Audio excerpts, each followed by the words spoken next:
Welcome back to Tank World Globe. Today, we're exploring one of the Soviet Union's most unique and experimental tanks, the T-28.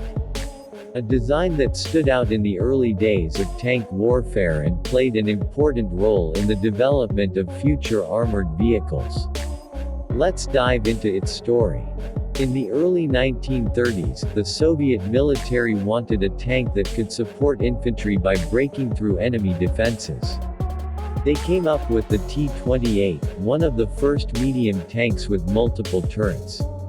Its job was to smash fortified positions, clear the way for troops, and fight off enemy infantry and vehicles at the same time.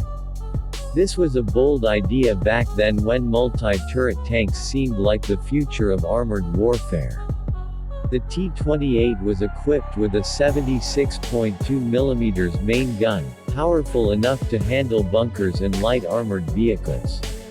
In addition, it had two smaller turrets at the front, each armed with machine guns. These extra turrets allowed the T-28 to fight threats from multiple directions, making it a real battlefield machine for its time. But this complex design also made the tank heavier, harder to operate, and more expensive to build.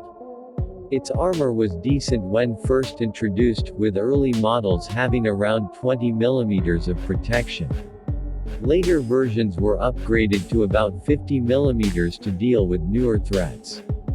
However, as World War II moved forward, enemy tanks and anti-tank weapons quickly became more powerful, and the T-28's armor couldn't keep up against weapons like German Panzer IV tanks and anti-tank guns. The T-28 weighed around 28 tons and was powered by a 500-horsepower Michelin M17T engine, reaching speeds of up to 37 km/h. It had a crew of 6, commander, driver, gunner, loader, and 2 machine gunners for the auxiliary turrets. This large crew was necessary to handle all the complex systems the T-28 carried. Around 500 T-28s were built between 1933 and 1941. One of their first major combat tests came during the Winter War with Finland.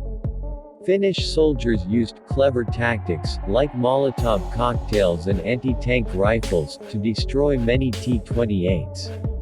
These experiences exposed the tank's weaknesses and gave Soviet designers valuable lessons, which they used to improve future tanks like the KV-1 and the famous T-34.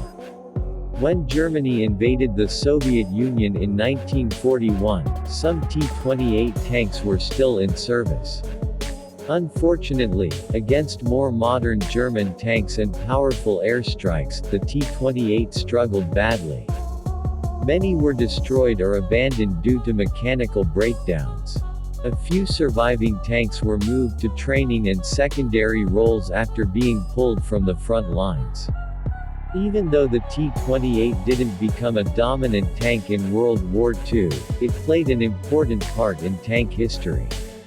Its multi-turret design represented a learning phase. Eventually, designers realized that a single, powerful turret was more practical for battle, leading to better tanks like the T-34.